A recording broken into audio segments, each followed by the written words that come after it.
Courtney is an assistant professor at McGill University, but in fact, she already has quite a long CV, since she has a CIFAR AI chair, and also she's part of the Montreal Machine Learning Optimization Group, and the Machine Learning Optimization Group is the MILA, so the Montreal Institute for Learning Algorithms. She has done a PhD at the University of Washington under the supervision of Dimitri Trusvy-Sakta. It's okay. So I'm sorry. But yes. it would be more easier to say the name of advisor for the postdoc. It is the famous Professor Katna Steinberg, who is well known in derivative-free optimization, but also work a lot of stochastic optimization during these last years. And so she's really well respected, despite she's still at an early stage in her career. So it will be it's really an honor for us to listen to you, and I will let you speak about stochastic gradient descent, but in the large.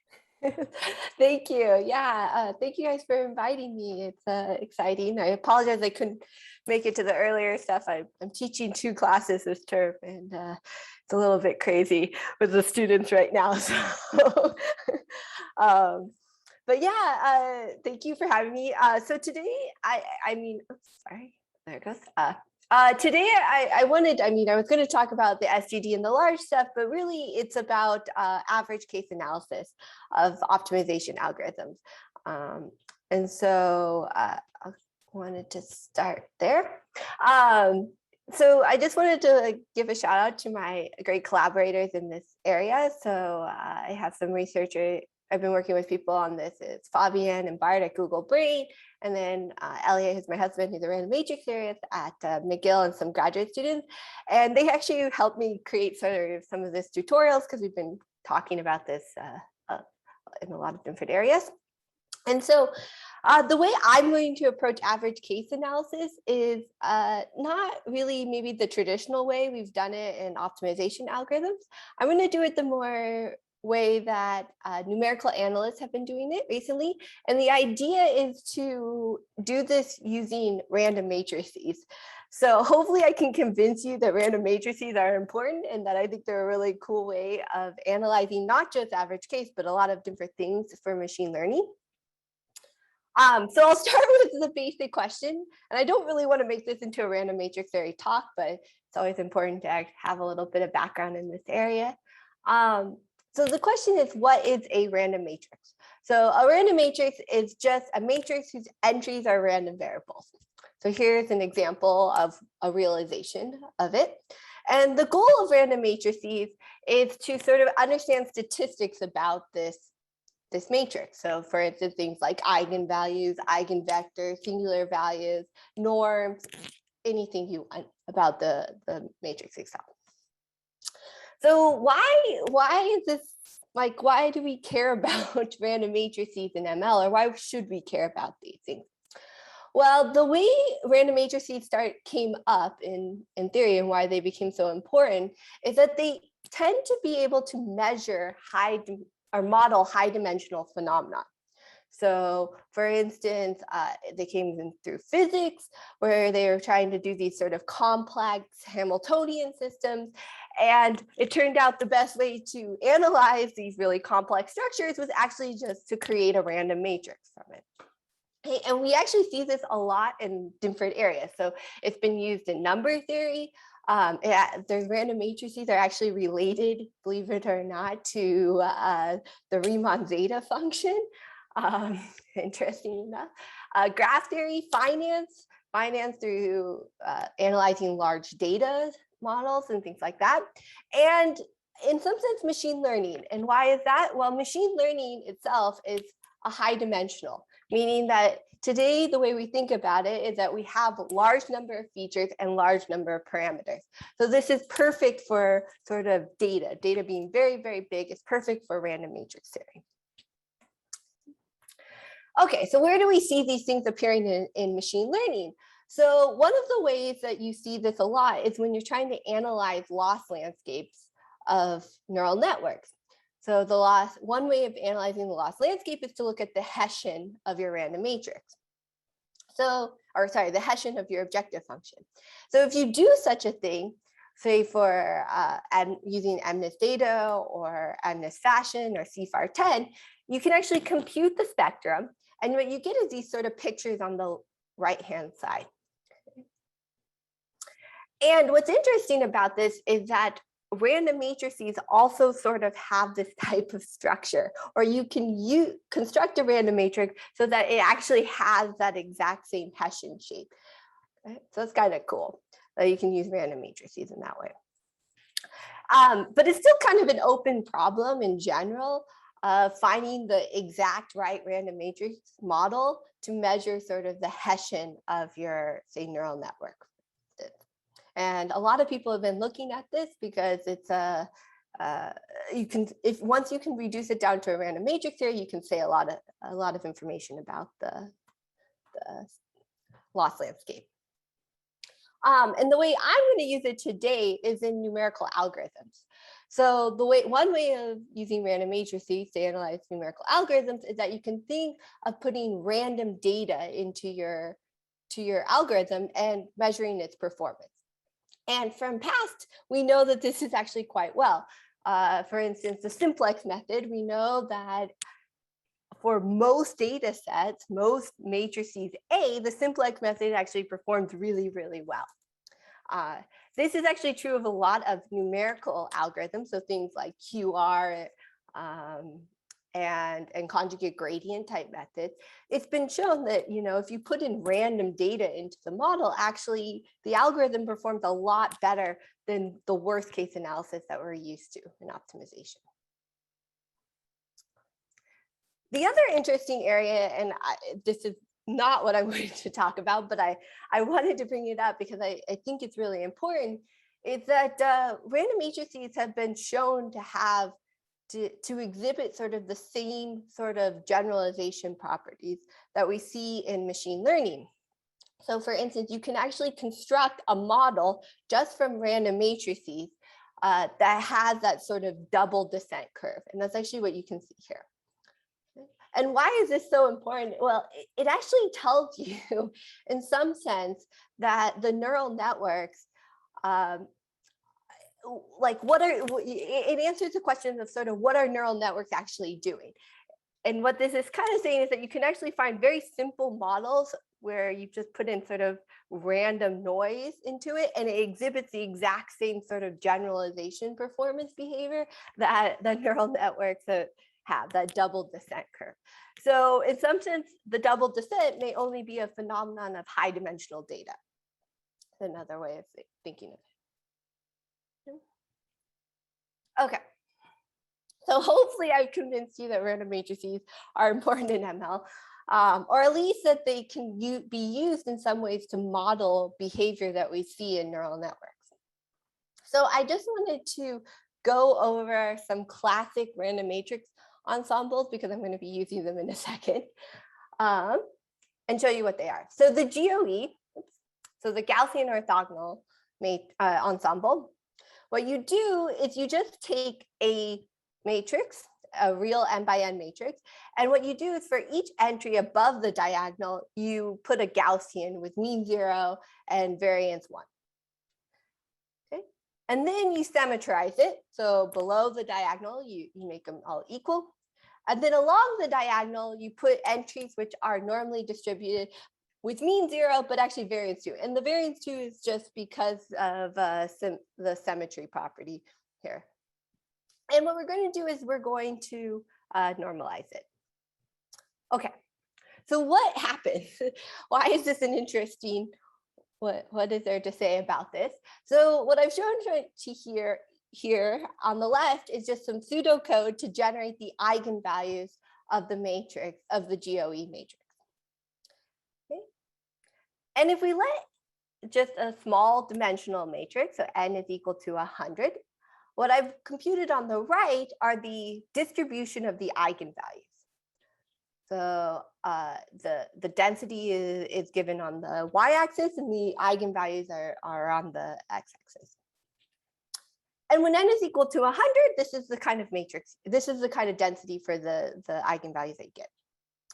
Now, what's interesting is that when you make n is equal to 500, this is the type of density you get for their eigenvalues. And as you increase n, the dimension of your matrix, your eigenvalues density starts to take a very specific shape. And by 10,000, you can basically see the shape. In fact, it's a semicircle. So what turns out to be true is that the eigenvalues of a high dimensional GOE look like a semicircle. They're distributed as a semicircle. Kind of a cool result. What turns out to be more important in the type of thing that I'm going to be caring about is actually a different type of matrix. It's a Wishart matrix. So here, I'm going to take a random matrix where I put for each of its entries a normal 0, 1. So every entry, I just put a Gaussian with mean 0, variance 1. And what I'm going to do is now form what is essentially the sample covariance, what people call, which is that I look at x transpose, and I'm going to normalize it dividing by n. So in this setting, the W, so that x transpose, is always a symmetric positive semi-definite matrix. And for everyone, I hope, it has the same non-zero eigenvalues of x transpose x. Sometimes I'll have to go back between x transpose and x transpose x, but they have the same non-zero eigenvalues. So they behave the same. Why is this important? Well, for instance, you see things like this appear in, say, the least squares problem, right? If I took the Hessian of something which looks like x, norm of xw minus y squared, it has the Hessian is x transpose x. And so this matrix is kind of appearing. You can imagine x as being your data matrix. And what's going to be important is actually this R, because I'm taking an x as just a d by n. I don't need to make them the same. So what I'm going to preserve as I make this the size of this matrix get bigger and bigger and bigger is the ratio d over n. And I'm going to call that R. So let's see what happens if we do it with this matrix. It's not as dramatic as the GOE, the Wishart one. Okay, so I've shown you on the left just some pseudocode that I'm using. And I'm going to start with n is equal to 100. And actually, d here is 1/2. So 1/2 n. So d for n is equal to 100, d would be 50. And I'm going to preserve that ratio. So again, I'm computing the eigenvalues and the density of eigenvalues. And if I make n is equal to 500, I get this shape.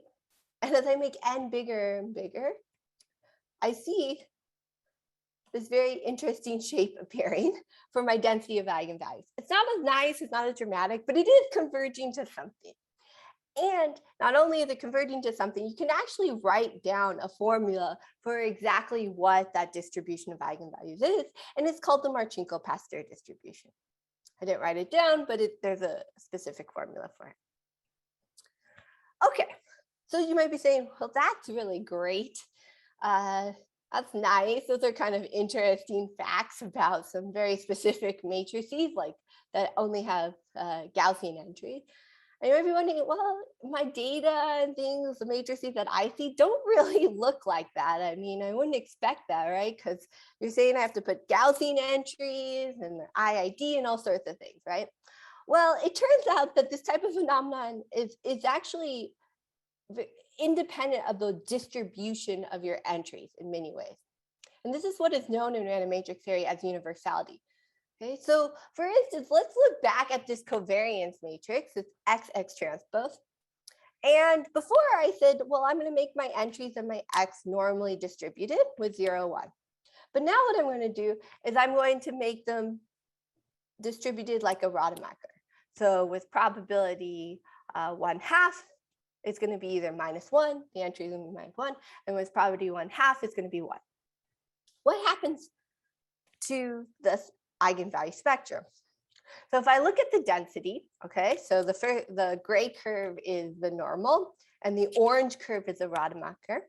So when n is equal to 10, you can see the density of eigenvalues is very different between the orange and the gray.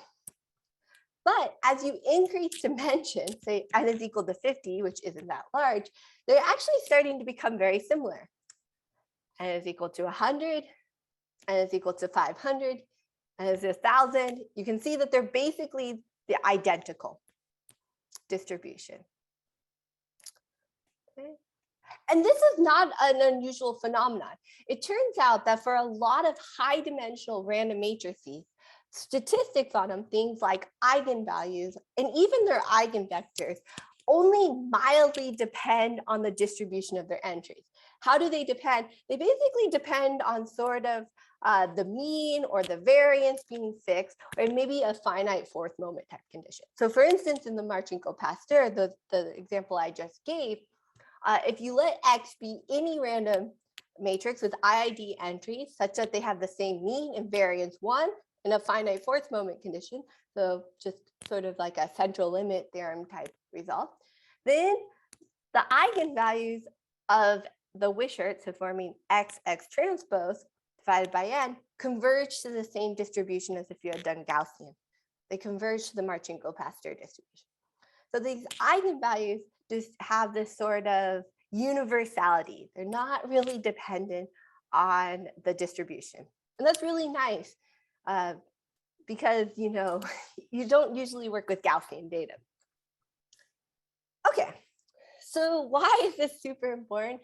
And I just wanted to say this from a high level viewpoint that I have, which is maximum entropy principle. And this is the idea is kind of that, you know, if you have a complicated, disordered sort of real world system, it will be random in all ways that you prevent it from being random. Okay, so it will look random unless you explicitly say that it's not random in this way. Okay? So conversely, for a matrix, what this means is that it's only interesting in ways that it fails to look like a random matrix. So if you generated data, most of the time it's going to look like a random matrix. It's the kind of idea. So just to show you this, let's look at MNIST. So here I just took the MNIST data set. I'm going to form the sample covariance. I'm going to look at M transpose. And so my question is, does this real data actually look like a random matrix? So the first thing you do is you put this into Python. So I did 50 bins. I computed the eigenvalues and I did a density off of it. And you would get this picture. And you're like, that is not a random matrix. That does not look like anything about the random matrices that I just showed you. But it's not actually as bad as you think. What's happening here is that M has that the entries of M are have a mean which is non-zero. And that mean being non-zero is causing you to have one giant eigenvalue. So provided that you can remove the mean from there, you start to see things. Okay, so I removed the mean from there. I removed that very large eigenvalue from that distribution. And you get this picture now for your density of eigenvalue. Again, you might say, okay, doesn't look great. Still doesn't look like a random matrix. What's going on here? Well, the reason it's going on here is that when you form M transpose, you get a lot of zero eigenvalues. And those zero eigenvalues are just because of the ring, the D being much smaller than N. So let's just remove from there all those zero eigenvalues that we know are causing the ring. And when you do that, you get a picture which looks more like this. And this starts to look more like a random matrix type of distribution for its eigenvalues, at least for the small ones. And so you can see here that there's actually kind of two components to MNIST, the sample covariance. The first component is something which looks like a Marchenko-Pasteur, which is the bulk of the eigenvalues. These are kind of like the white noise that you see. And then you kind of see outliers, like these very large eigenvalues, which are kind of on the outside. So I don't know if you can see this, but you can hopefully see that these outliers, and these are these things which are not like the random matrices that we saw. And what these outliers are sort of corresponding to, or at least intuitively, is they're corresponding to important signals in the data, things which are actually, interesting features. So you can kind of think of them as the features which are going to tell you actually the distinction between a 1 and a 2. Now, this isn't all to say that the outliers are exactly signals. You have to be a little bit careful. There are signals which can be hidden in the bulk section. But you can imagine that there's sort of the bulk, which is corresponding to white noise of things, which looks like a Marchenko-Pasteur, plus some extra signals. And why is this important? Well, this is important because we can start to model data sets which look like this. And the way you might do that is you could model it through random matrices by introducing stuff like sample covariance structures. So here I'm taking a covariance matrix C, positive, symmetric positive semi-definite. I take a random matrix Z, which has its entries are mean 0, variance 1. And what you can do is you can form X by taking C1 half Z. And then you form just the same W matrix, XX transpose. And it turns out that from this, you can actually write down a distribution for a formula for the distribution of the eigenvalue from these covariance matrices. That's kind of cool. So for instance, for MNIST, what you could use to model the covariance structure is you could model it using a C, which looks like identity. That's corresponding to the bulk part, the thing that looks like Marchenko-Pasteur, plus a sum of signals, right, where these signals are modeled by SI, UI transpose, and U's are just mean 0, or sorry, are norm 1 vectors. Okay? And the strength of those signals, so the size of those eigenvalues, is corresponding to the SIs, how large those SIs are. That's kind of cool. Okay, so we can model sort of real data, and I hope this gives you an idea from these sort of these random matrix theory, random matrix sort of ensembles. And maybe we might have to add some sort of covariance into them, but we can somehow use that to give us a good model of data that's coming out. And most of this data stuff looks kind of like white noise or random matrix behavior. Okay, so hopefully I haven't lost everyone. That's all I have for random matrix theory. But how am I going to use that in terms of average case complexity? So the way that we're doing things in machine learning problems now is we're often trying to minimize large sums of object functions. So 1 over n, so sum of the FIs. And our goal, right, in analyzing algorithms is to find sort of where we reach some sort of epsilon suboptimality. So whether this be the gradient being small, the function values being close to optimum, or even the distance to optimality. And as I was pointing out in machine learning, we really are working with high dimensional data now, meaning that we're looking at things where they have a large number of features and samples. So not only are we doing samples, we're also making our parameter space much, much bigger. And so, oh, was there a question? Sorry, I don't have the chat. So if there's a question, I'll have to wait to the end. So the traditional way we analyze algorithms is through worst case analysis. Okay, so we just compute the complexity and we allow our function to take any sort of, we put very minimal assumptions on our functions, such as like smoothness or convexity, and that's it. And what's nice about the worst case analysis is that we can guarantee convergence. So we're always guaranteed convergence. But the problem with worst case analysis, which has been around for a long time, is that it's not really dependent on dimension, right? The same bounds that we use to give a complexity result in dimension 10 are the same as if we had 100 or 1,000 samples. It doesn't matter, right? 100, who cares? Now we're in 1,000,000, we get the same sort of bound. And so as a result of this, what you often see is that somehow our way of traditionally doing worst case analysis does not incorporate high dimensional structure very well into it.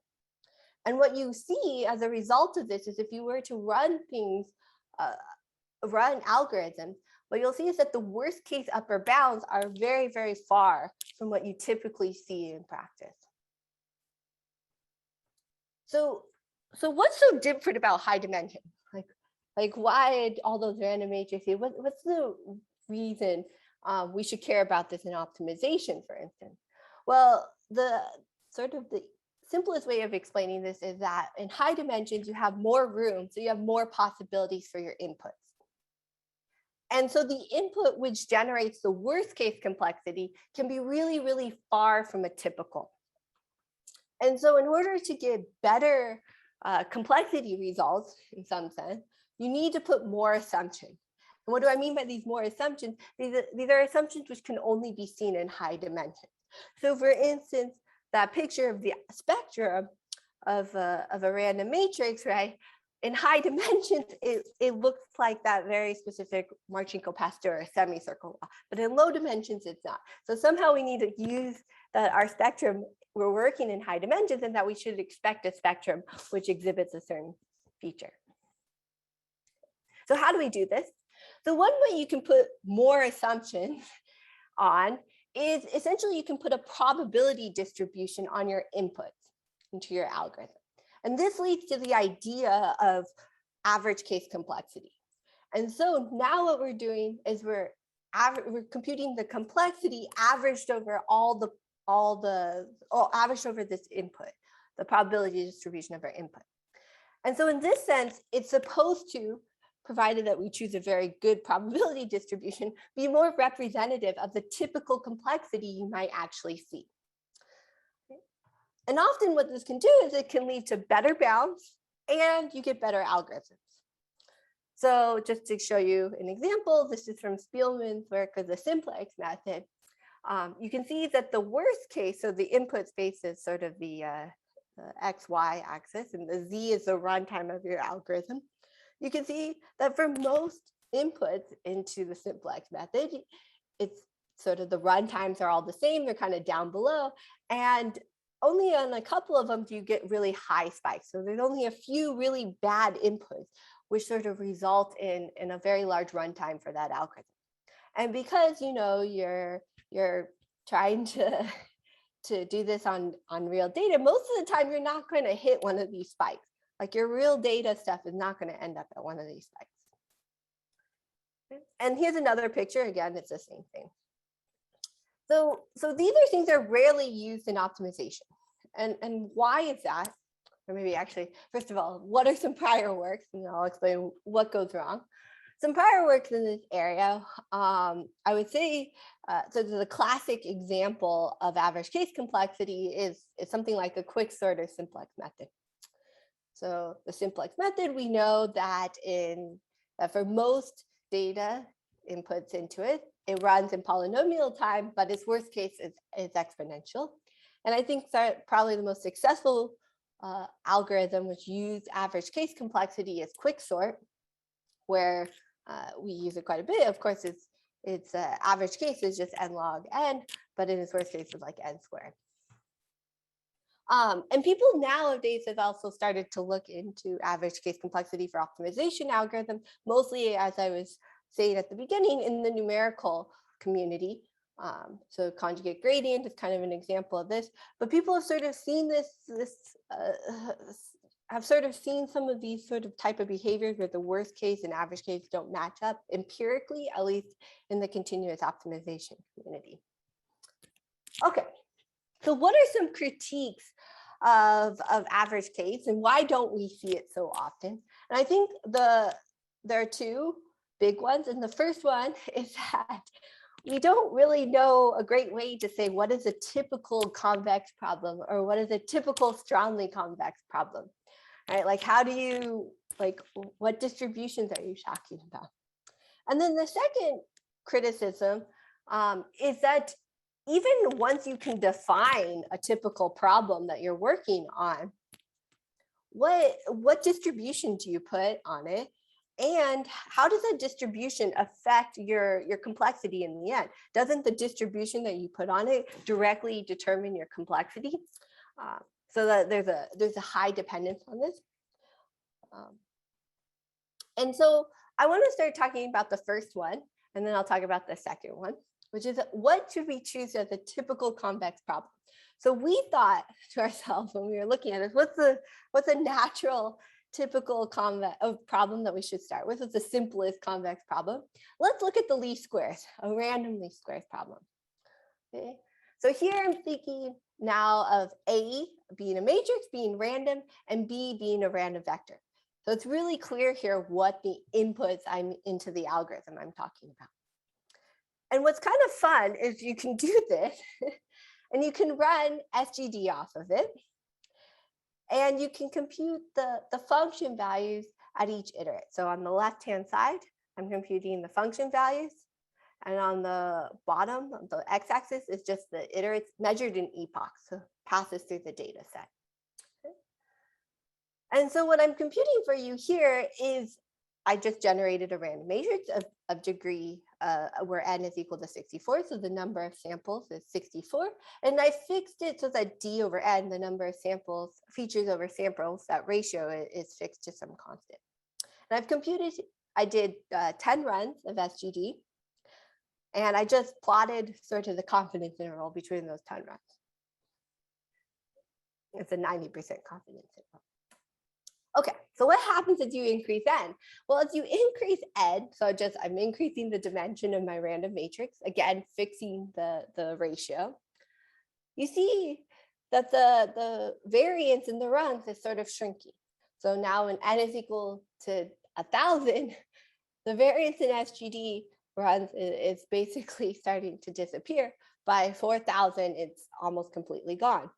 And in fact, what you can actually show is that SGD is actually, the path SGD takes is actually converging to a deterministic function.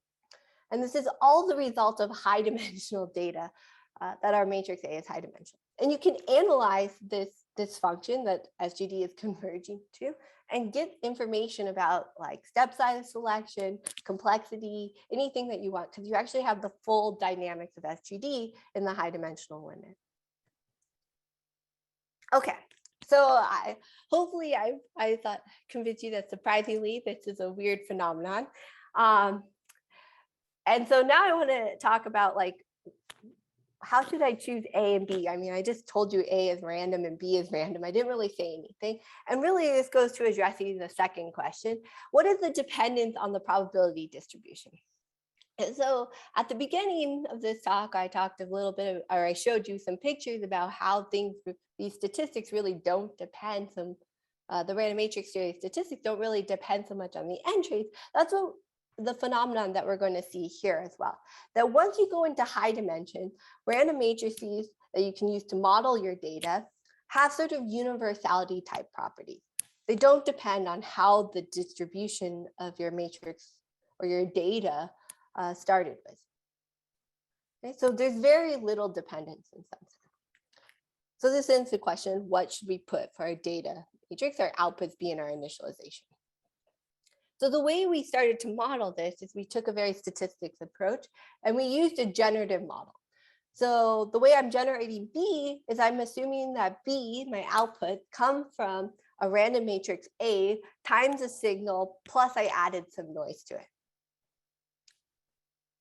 And the signal I'm randomizing as well. That's a random input now. And again, I'm going to be fixing that the ratio of the sample, the features to samples is constant. So the other thing I did to make it more realistic is that because I'm going to be changing dimension in this problem, I'm going to be making dimension grow, is that I'm going to fix that the signal to noise ratio is some constant. So I'm just going to fix the signal to noise so that if I increase dimension, I'm not increasing or decreasing noise. The noise level is still the same across dimension. So how should you generate this distribution on A? So I kind of talked a little bit about how I got B. B is just from a generative model. Well, you can do the distribution on A. I'm going to use sort of a universality idea. And what universality property I'm going to be working with is that for most high dimensional random matrices, we see a delocalization of the eigenvector, meaning that the eigenvectors of A transpose A are not aligned with the axes. And so they're not like 1, 0, 0, 0, 0, 1, 0, 0. They're not aligned. Okay. And the classic example, once you get in high dimensions, I should say, The classic example of this is if you take a matrix A, which has entries which are normally distributed, then its eigenvectors of A transpose A, because the Hessian is sort of the important quantity here, are uniformly distributed on the sphere. That's the classic. You don't end up aligning, basically. And this turns out to be a phenomenon that actually happens quite a bit with random matrices. Generic, like it's not just normals which have this, most things. And you can imagine that, like, what giant matrix that you can construct whose eigenvectors actually are like the identity type properties. It's like impossible. The only ones you can think of are sort of scaled diagonals in some sense. So that's the idea here. And most data has this property. So what assumption am I going to place on my data matrix A? So first, again, I'm really interested in the Hessian. So I'm looking at A transpose A.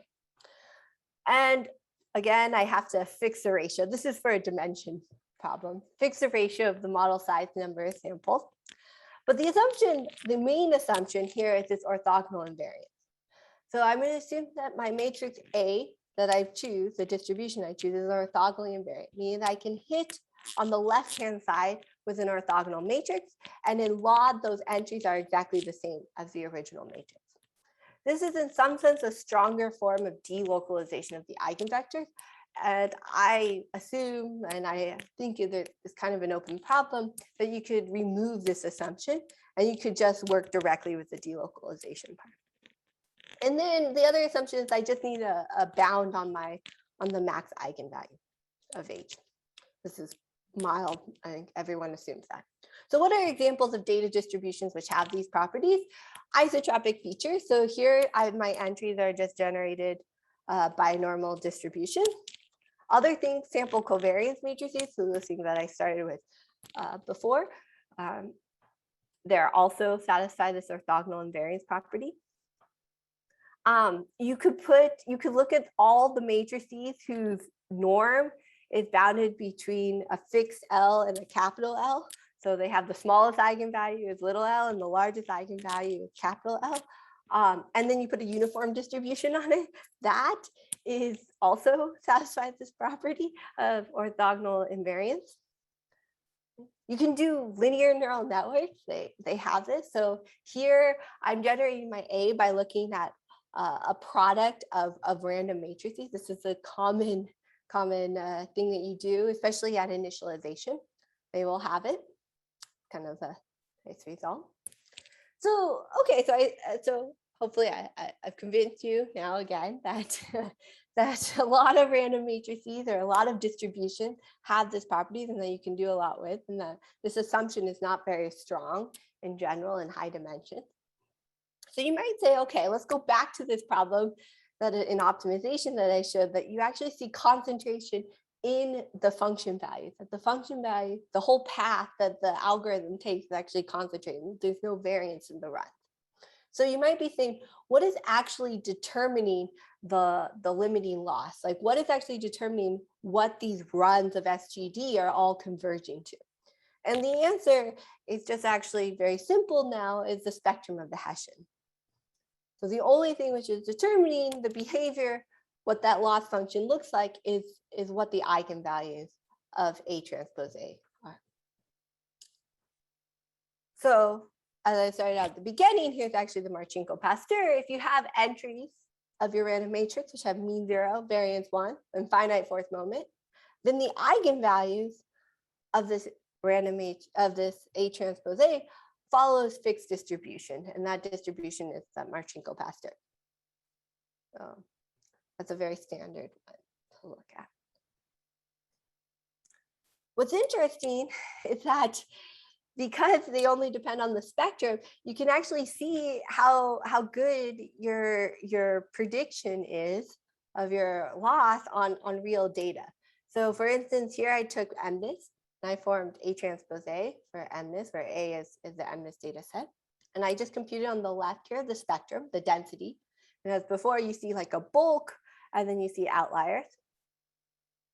And it's not guaranteed to have this orthogonal invariance property at all, but it turns out you can still use what we wrote for the limiting loss and predict the behavior of MNIST, of SGD on the MNIST data set for the least squares problem, just from the eigenvalues itself. That's pretty cool. So hopefully this is showing, hopefully it's like, you know, the eigenvalues of real, of these data matrices somehow have some nice properties involved. Okay, so how do you actually go about showing all of this, that you see this concentration result? So I'm going to be fixing myself on SGD for the moment. So SGD here, I'm just doing classic SGD where I uniformly at random pick an index and generate the f sub I and compute the gradient of f sub I and move in that direction. I'm going to be looking mostly at fixed step size SGD. So gamma here is fixed. I'm going to be talking about last iter convergence. And I think the big thing, which is important here, is I'm going to allow myself to do multiple passes over the data set. So I'm allowing myself to reuse data. So the classic worst case complexity of SGD gives you something which looks like this. So here the expectation is over just the randomness in the data, not the randomness in the matrix or the vector. And what you get is that you see that it converges exponentially at some rate, plus some neighborhood dependence. Okay. And that neighborhood depends on the variance and the gradients and the step size. That's the classical. And throughout all of this, I'm going to allow T to be the number of passes through my data set. Hopefully, it's kind of interesting. All right, so what can you actually show? You can actually show that the whole path of SGD converges to a deterministic function. And that function is given by psi. And at first you may be saying, oh, that's really great, psi. What can you say about it? You could actually write down a formula. So this psi is actually a solution to a convolution type Volterra equation. So it looks something like it's decomposed, the solution, into a gradient flow term. So the behavior which looks like what you would expect if you had just run a gradient descent on it, plus an extra term. And this extra term, this mixing term here, is what SGD actually does. And this is like the stochasticity in SGD is in this mixing term. And if you look, all these terms just depend on the spectrum of H, of A transpose A, of the Hessian of the least squares problem. So what's nice about this expression is that you get to see exactly how every eigenvalue of A or of H affects the performance of SGD. Like, you know the exact dynamics of it. And from this, you can actually start to analyze certain things. For instance, you can talk about step size selection. So what's interesting here is that there's actually a critical step size in SGD. This does not exist in gradient descent. Gradient descent, there's no thing. SGD has something like a critical step size. What do I mean by it? I mean is, if we look at this picture on the right, I'm plotting here the step size and the convergence rate. So this is how the step size affects the convergence rate. This critical step size shows that when the step size is smaller than this critical, which is this gray line, the convergence rate is just, it depends linearly on the step size. It just has this sort of exponential going down on the step size. So the step size, if you change the step size by 2, it'll just cause it. So linear slope down. But if you jump over this, meaning that if you choose a really large step size for SGD, which you can do, by the way, which is much, much bigger than the worst case A, then what you see is a different behavior of the convergence rate as a function of the step size. It's not linear anymore. It doesn't just equally go down. It's not a line. It's actually more of a quadratic. It jumps. So that's pretty cool. So in particular, what you see is that when the step size is smaller than this critical, you just get something which looks like a convergence rate of e to the minus gamma times the minimal eigenvalue. And when it's bigger than this, the convergence rate actually depends not linearly on the step size anymore. It's actually a nonlinear function.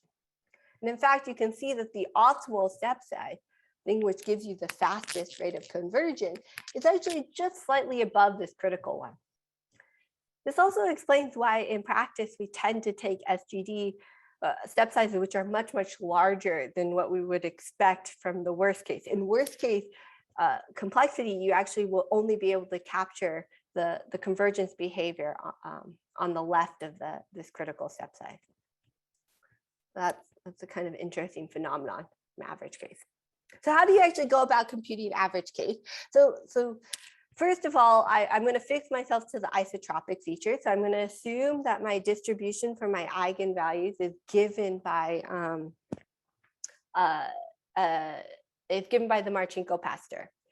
And already in the Marchenko-Pasteur, there's some interesting behavior. So if I look at this model size to number of features, parameter R, when R is not equal to 1, okay, there's a gap between 0 and the next smallest eigenvalue. Now, when R goes to 1, meaning that D is kind of equaling N, or the number of features that you have is equal to the number of samples, this gap disappears. And so you have eigenvalues of your Hessian, which are really, really close to 0.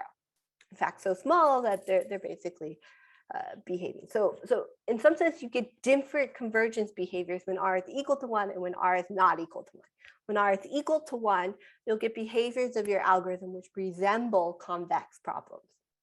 When R is not equal to 1, you'll get problems which resemble more strongly convex because there's a gap between your smallest eigenvalue and 0.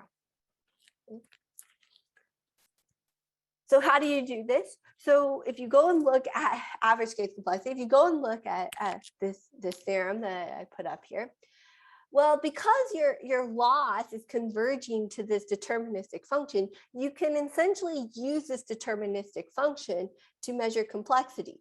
So you can just say, when does this deterministic function become less than epsilon? That's how you would measure the average case. And because it just depends on the spectrum, you can actually solve that problem. You can write down, for example, the number of iterations. And it's fairly accurate because the function is actually just converging to the loss of SGD is actually just converging to this deterministic function. So you can use that. So you can just say for average case, when is the psi less than epsilon? And you can do that. And you can compute the complexity. And what you see is actually under the isotropic features model, which is kind of this white noise model, which you actually see a lot in real data, you actually get much, much better performance from SGD than this worst case, like orders of magnitude better. So I think the biggest picture here to show you is that in the strongly convex study, you can actually see in the worst case, there's an extra added term that just doesn't appear in the average case. And it's true in both of these. It's a little bit harder to see in the bottom lines, but it's true there as well. So this explains in some sense why SGD seems to work a lot better, or at least why as an optimizer, and I'm guilty of this too, I compute worst case complexity and then I never plot it on the graph when I do my numerical experiments with SGD because the bounds are so bad. And this is actually illustrating this through average case. So this yields the question of, can you go faster? I mean, of course, right? What's the thing? And so you can do the same sort of analysis for a momentum-based stochastic method. So here I've put a momentum method. So I'm using delta as my momentum parameter, and gammas are kind of step sizes. I put 2 gammas here to control different step sizes. And this class of momentum methods sort of encompasses classic ones that you've seen. So for instance, it gives you Polyak type momentum. There, the delta would just be a fixed constant. It also allows you in this analysis to do something more like a Nesterov style momentum, where the delta depends on the step size. The delta depends on your iterate. So it can decrease or increase depending on that. And what you can show is that for nice momentum parameters, so nice deltas, you actually also have a convolution type Volterra equation, which governs the limiting loss for them. It's a different, it has the F and I are different than in an SGD, but you can still write down something. And so you can still analyze it. So here's what you get. Here's the plot of those things. So on the left or on the top, I did like a Nesterov type one. And what you did the same experiment, ran a type of Nesterov momentum parameter, but stochastic now, and then computed what the limiting loss should look like, which is this sort of red line, this what we predicted. And just as you might suspect in momentum methods, you can actually see the up and down, because the function values don't necessarily always go down. They increase and go up. So you can see that same thing here. And you can see that our prediction, the Volterra, is actually matching that up and down motion. That's kind of cool. Kind of an interesting thing. You can do this with heavy ball Polyak. So I put a plot on the bottom. And just like you can do with SGD, where you can analyze average case complexity and parameter selection, you can do the same thing here because you have a deterministic function for which all, as you make your matrix get larger and larger and larger, the data get larger and larger, the entire course of the algorithm, path that the algorithm takes is deterministic. And so you can just use that in replace of the stochastic thing to analyze complexity results or parameter selection. Just to give you a little bit more information about these. So if you look at heavy ball, stochastic heavy ball. So here again, I'm thinking of my momentum parameter as being a fixed constant, independent of N and D. We know that in full batch, meaning that if we could compute the full gradient, that heavy ball performs better than gradient descent. But what you actually see in stochastic is that it doesn't perform better than gradient, or does not perform better than stochastic gradient descent now. And the reason you can see this is actually you can plot the real path that the algorithm converges, at least in high dimension. So what I've done here is I put the momentum parameters on the x-axis, and I made the momentum parameter in such a way so that it has a step size. How do I say this? The parameters, I'm going to match the parameter of stochastic heavy ball with a specific step size of the SGD. Meaning that if I take step size for heavy ball and a momentum parameter, and I look at the ratio and I make that the step size for SGD, you can actually show that SGD and heavy ball have the exact same performance. Not just the same performance, they're literally the same. They do the exact same thing. Their whole path that the algorithm takes is identical. So these performance gains that you might expect to see in stochastic heavy ball are really the result of choosing a much better step size in SGD. That's it. What did I do? What's interesting, and that's what this plot is showing you. So at the bottom here is the momentum parameter, and I've made it so that the correlation between the parameters, and I plotted on the left-hand side the last iterate function value. What you can see is that SGD and heavy ball have the exact same performance. Now, what's interesting about this is that if you make the heavy ball parameter start to depend on dimension, which you can kind of see a little bit here, you actually do get a little bit better performance. And that's the only way, in some sense, that you can make heavy ball perform better than SGD is actually, if you want, it has to do with a dimension dependence on the momentum parameter. So that leads to this question of, well, if the momentum parameter doesn't depend on N, you just end up with SGD. So what can you do? Can you really make it depend on different dimensions? And yeah, the way to make things faster, if you really want to see performance gains from stochastic momentum algorithms, you really need the momentum parameter to depend on dimension, to depend on the number of samples. And so we did that, and what you can imagine is that's actually what Nesterov's algorithm is essentially doing. If you were to create a stochastic Nesterov, he's essentially adding a momentum parameter which depends on the number of iterations, which eventually is going to overtake to be something like the dimension. And so you can do that, and that's actually why you kind of expect Nesterov type momentum things to perform better. And you see that. So here you can actually see that like a Nesterov type momentum is actually going to give you better performance than stochastic gradient descent. And it's almost just because of a dimension dependent term in the momentum. It's kind of amazing. I don't know if anyone has seen this before, but I think it's a really interesting phenomena. And just to maybe kind of round up, I didn't want to take too much time with people here because it's late in the day.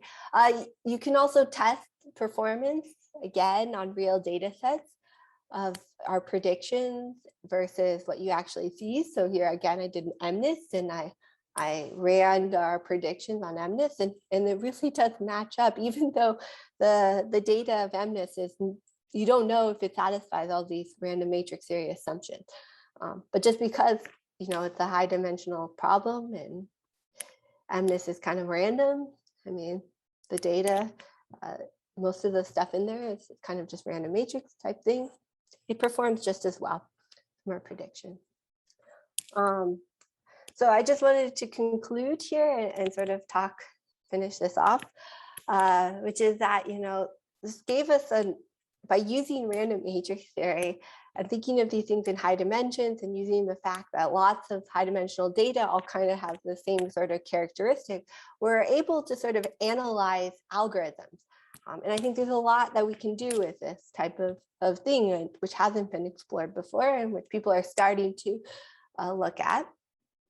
You can use this to predict the behavior of things like SGD and momentum methods, and get step size selection and analyze average case complexity. Well, there's a lot of open problems, especially moving beyond sort of simple objective functions that people have looked at. So basically, you can only really do this in sort of a least squares or maybe a 2-layer neural network, but can we move beyond this? And what are the correct assumptions that we need to put for our probability distribution? Like, what are the right things that data matrices actually exhibit in high dimensions? What are important things? What are not important things? Is going to be a very interesting question that we still haven't really looked at. And just getting sort of these, just proving some of these sort of interesting concentration results. Seeing that if these concentration results hold for other things is, I think, a really interesting thing that we can look at in the future. And so I just want to say thank you and end here. I know I'm a little early, but I thought this was a good place to end. So thank you.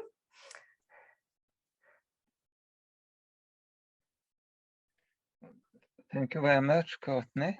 It was really interesting. So I would like to ask if there are any questions. We have approximately 30 minutes to discuss. So, and this is one of the objectives of this workshop is to encourage a discussion. So if there is any questions, we are open.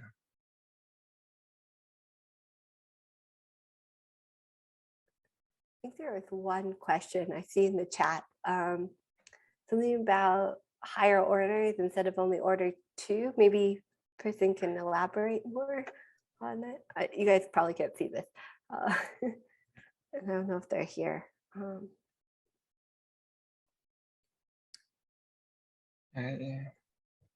maybe not. Yeah, I checked the chat. I don't see a lot of questions in the chat.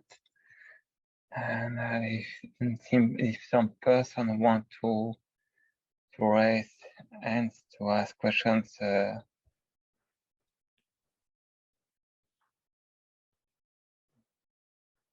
seems the people are a bit shy. I figured this was at the end of the day, so they probably went in it. Yeah, at the end of the day. So, well, so basically, okay, maybe I will ask some questions and I'm curious. So basically, all your work is focused mainly on convex optimization. Yeah. But if we consider machine learning and loss functions, often they are non-convex. And especially SGD is often applied to non-convex optimization, even if most of the proof are in convex optimization. So in terms of complexity and so on, how can we extend, do you think, your results to a non-convex situation? Yeah, it's actually a good question. I think it's possible. Again, it's going to depend on sort of the loss function, how complicated it is.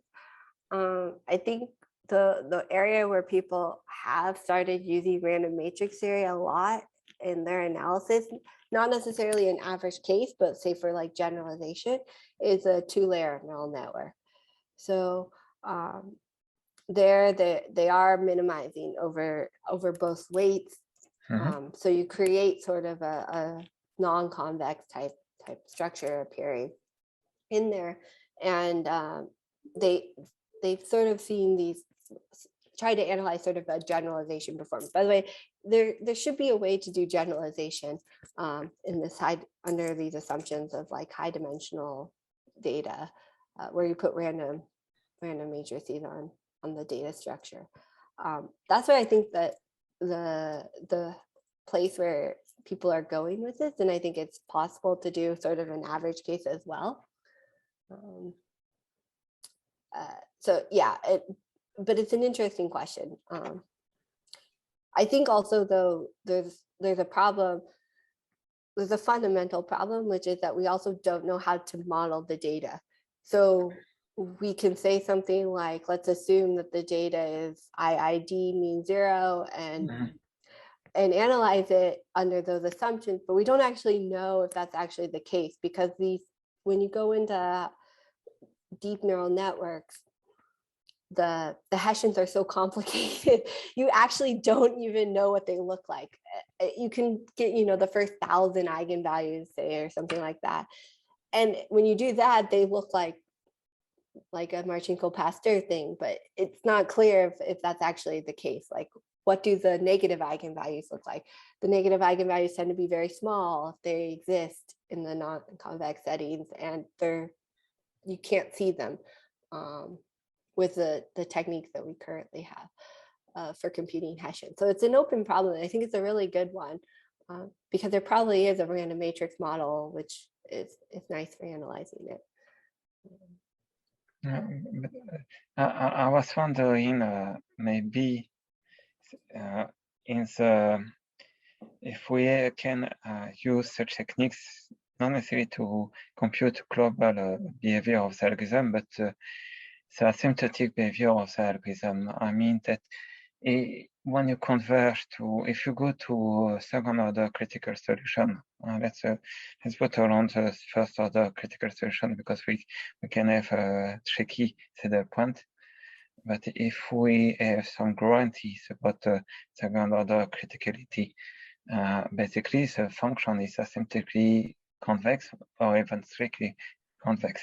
So do you think that it will be possible to adapt your techniques to have an asymptotic theory instead of an average theory?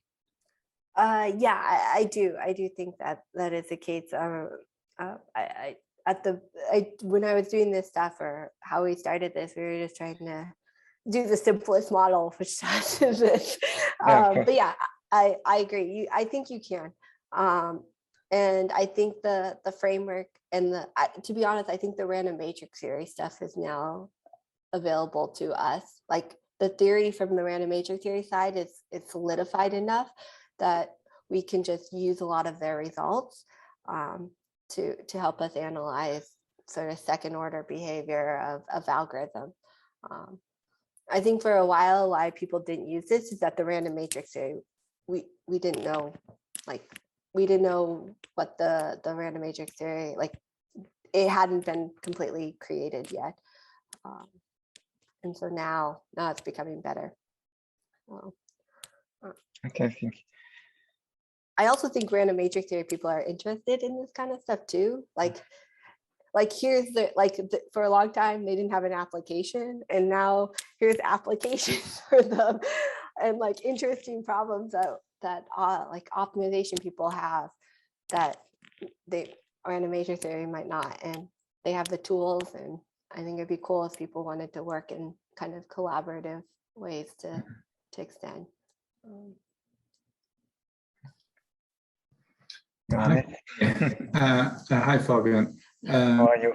Wonder, do you think there's a possibility to use this theory to characterize the loss landscape in a neural network setting? You alluded to that in the beginning of the talk, and with work Amir Gholami and Michael Mahoney and that group. Have you thoughts about how one can use this theory to get a better understanding, for instance, which neural network architectures are producing more wild, loss landscapes, and maybe some that produce less wild loss landscapes and things like that?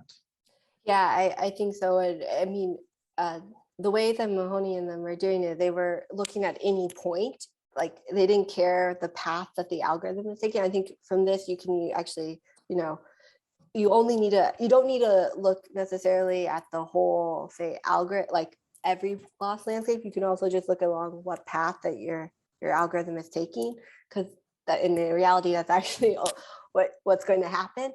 But yeah, I do think so. And that line of research from Mahoney's group has shown kind of that the data distributions that you see coming out, the matrices are heavy-tailed, that they have power law essentially on the large eigenvalues. So they look like Marchenko-Pasteur kind of decay for the small eigenvalues of the Hessian.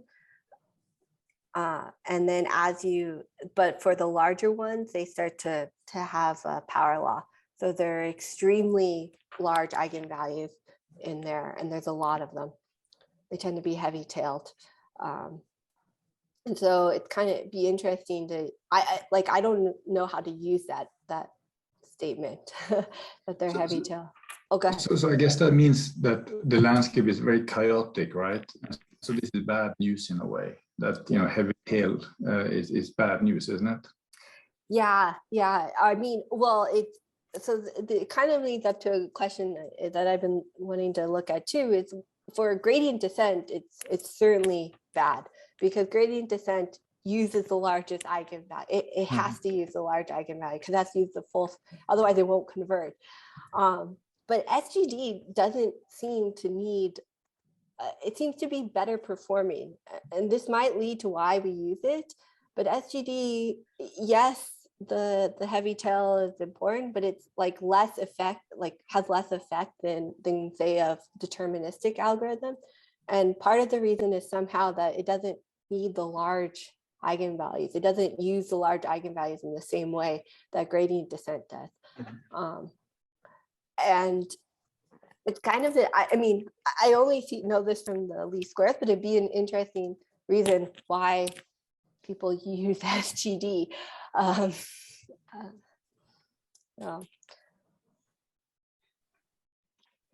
So in some way, you said that the randomization of the search direction is helpful to avoid bad eigenvalues. Sorry. And this randomization also is helpful in non-convex optimization to escape some saddle points. Exactly. Yeah. I think so I think from this type of analysis, you can analyze like the coordinates of what the SGD are doing. So like if you look at XK, what do the coordinates look like? They look very different than gradient descent. So gradient descent, if you look at individual coordinates, like your XK, they're all decreasing exponentially. SGDs are more uniform. So they're more like an isotropic.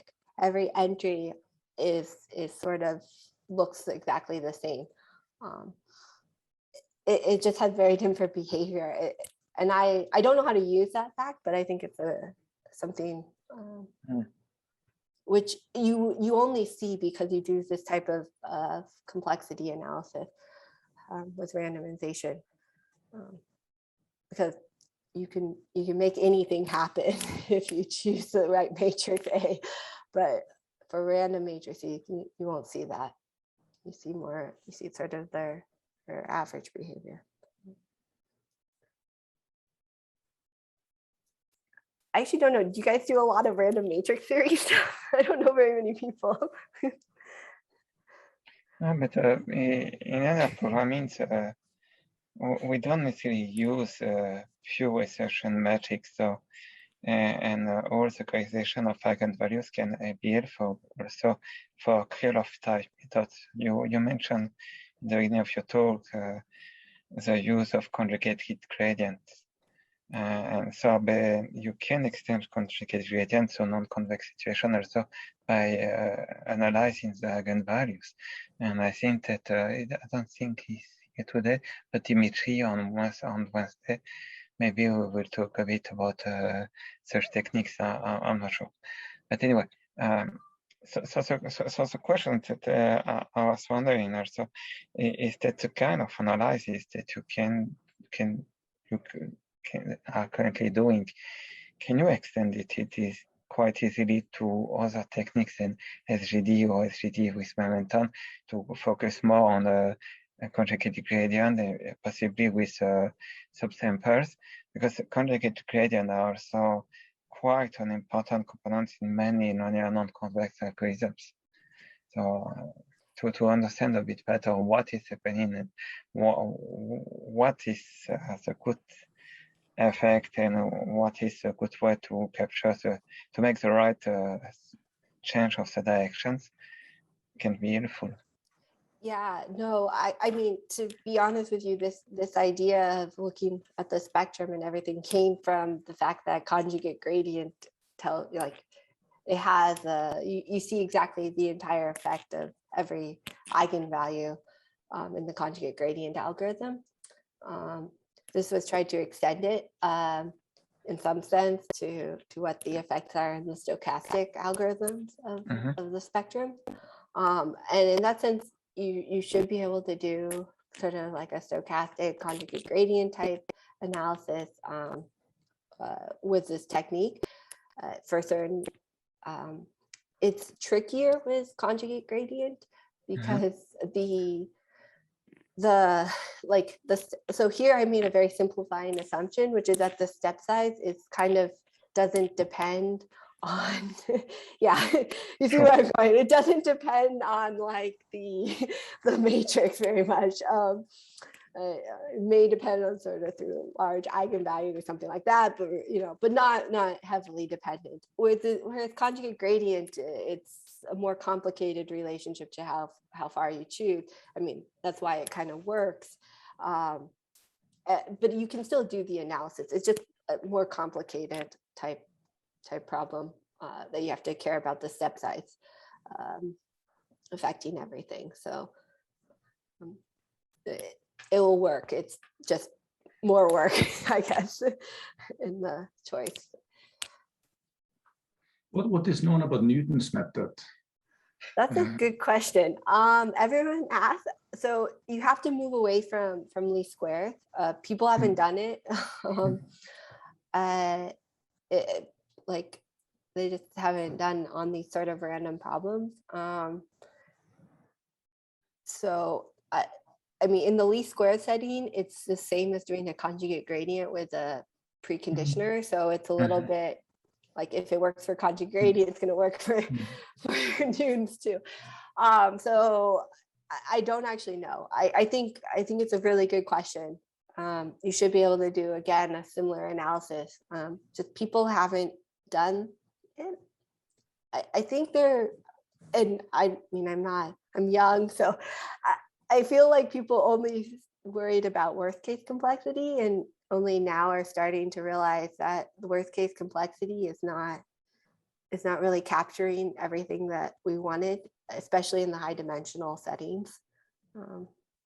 it's just like a bad way of doing the analysis in some ways, because the things that you care about that sort of affect convergence rate in the low dimensions just don't matter in high dimensions.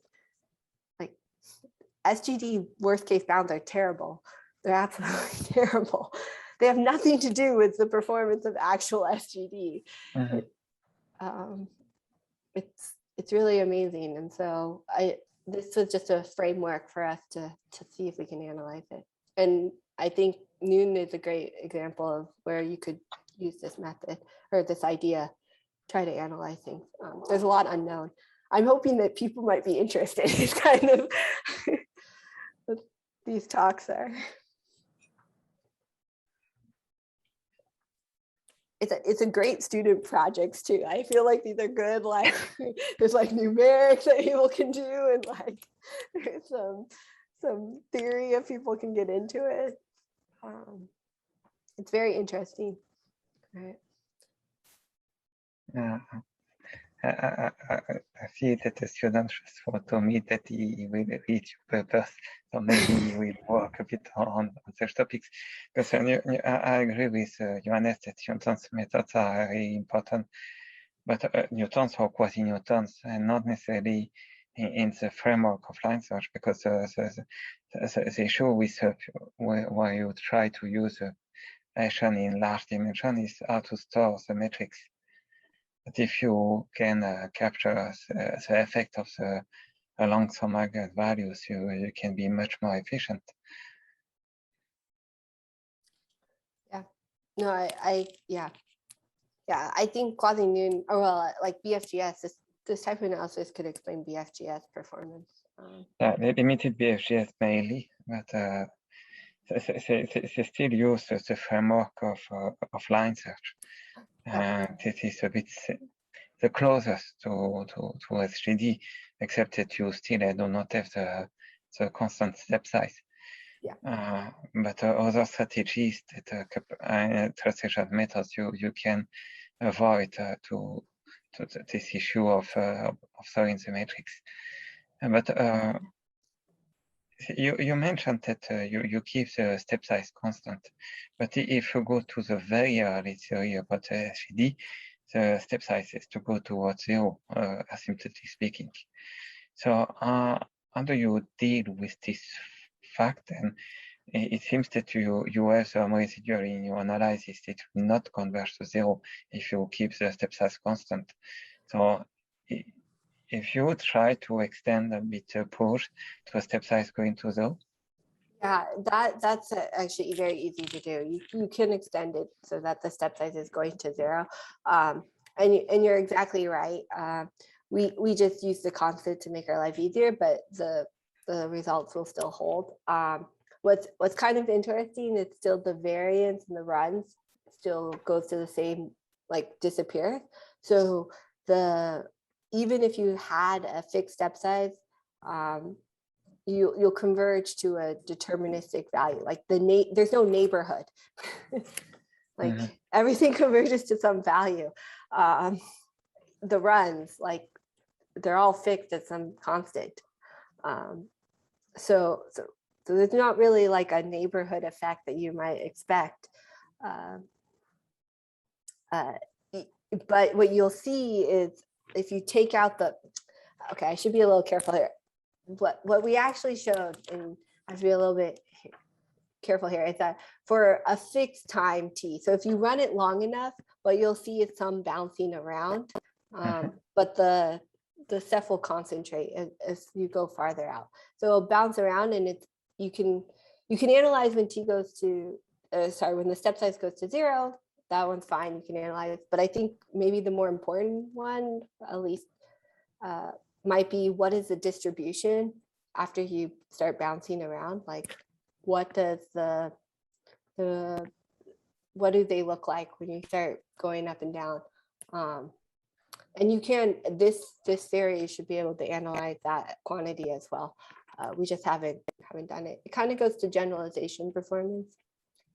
People think like, well, the neighborhood is like heavy tailed or something, and that's why SGD gives better performance. but you can also analyze sort of the distribution of the tail.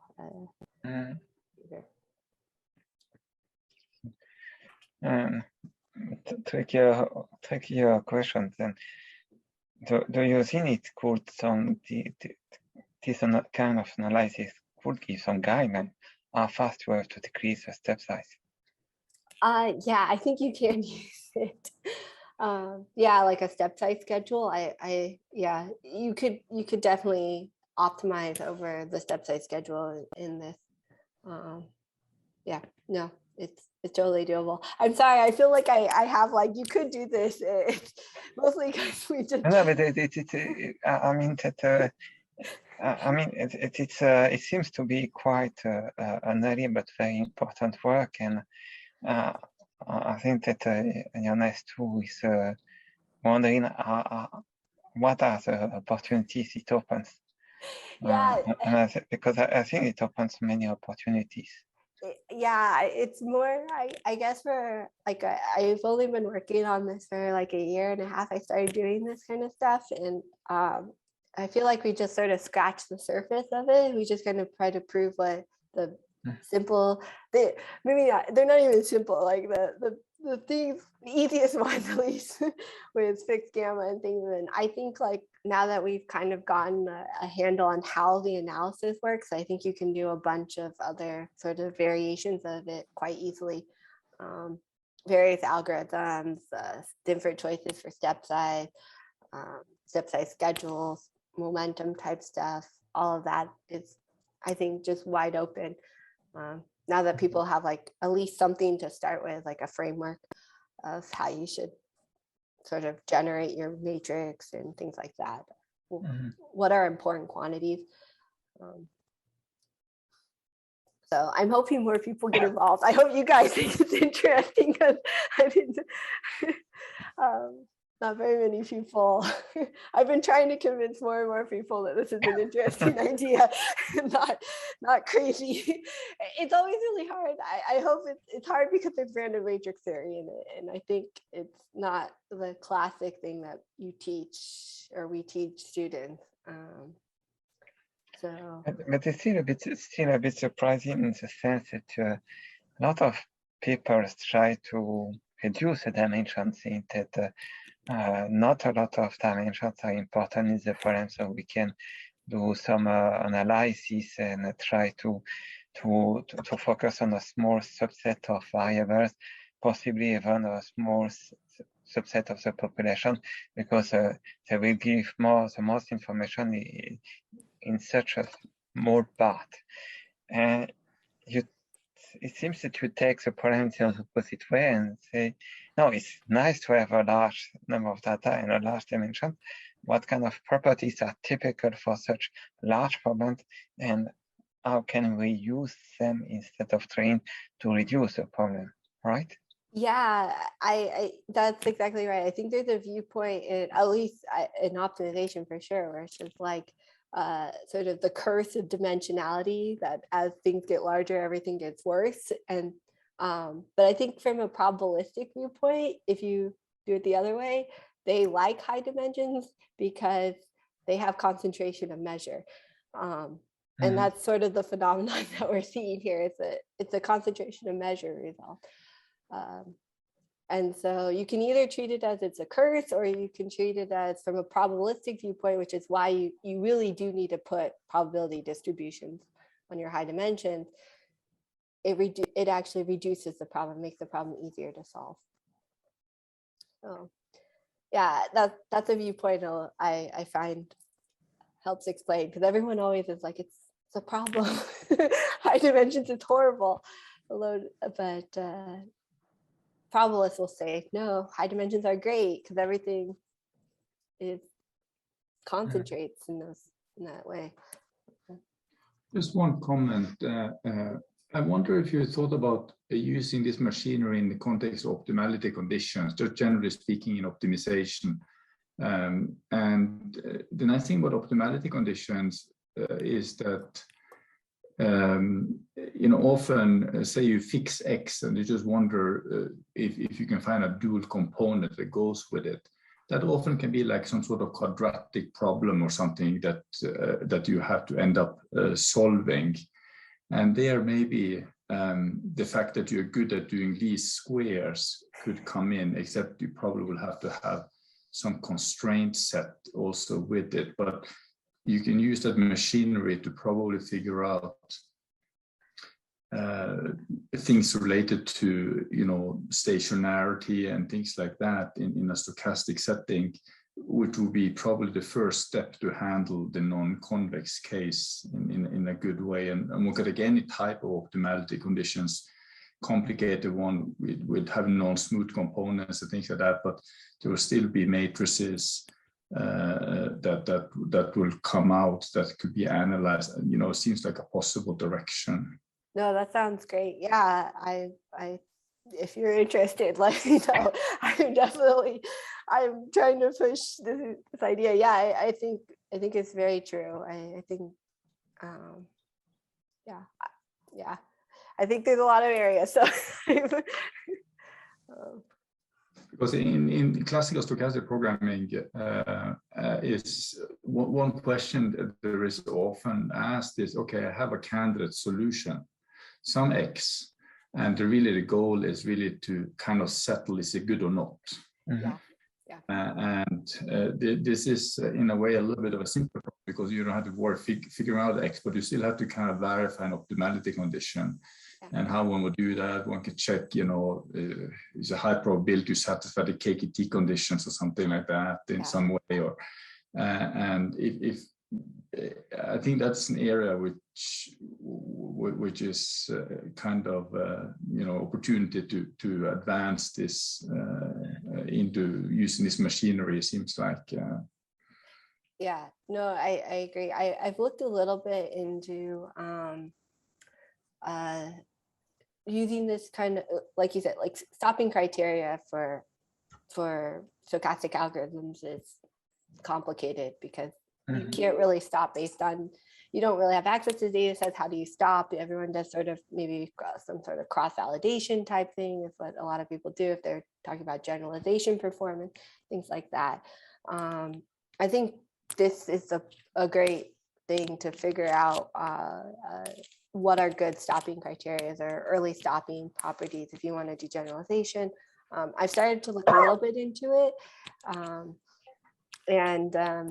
I mean, I haven't gotten very far, but it is kind of an interesting thing, because you have the whole, you have what it concentrates around. And although I talked about it as function value, you also have the iterate convergence behavior. So you know what each entry kind of looks like. There, it's not concentrating. So if you look at like xki, so the ith entry at the iterate k of SGD, it's not concentrating around any quantity. What is concentrating are things where you look at all of the coordinates together. Those properties are concentrating. So the population of the coordinates are concentrating, but not individual coordinates. So this kind of raises the question of kind of what should stopping criteria. I mean, the stopping criteria would have to be, for concentration stuff, it'd have to be something which sort of uses all the coordinates in some interesting way. I don't know. It's a good question. I've started to look into it. I don't have a great answer, but it's definitely something which is super interesting for us. Particularly for me, I'm also trying to understand what makes SGD better than, say, gradient descent. Like, what is different between SGD and gradient descent?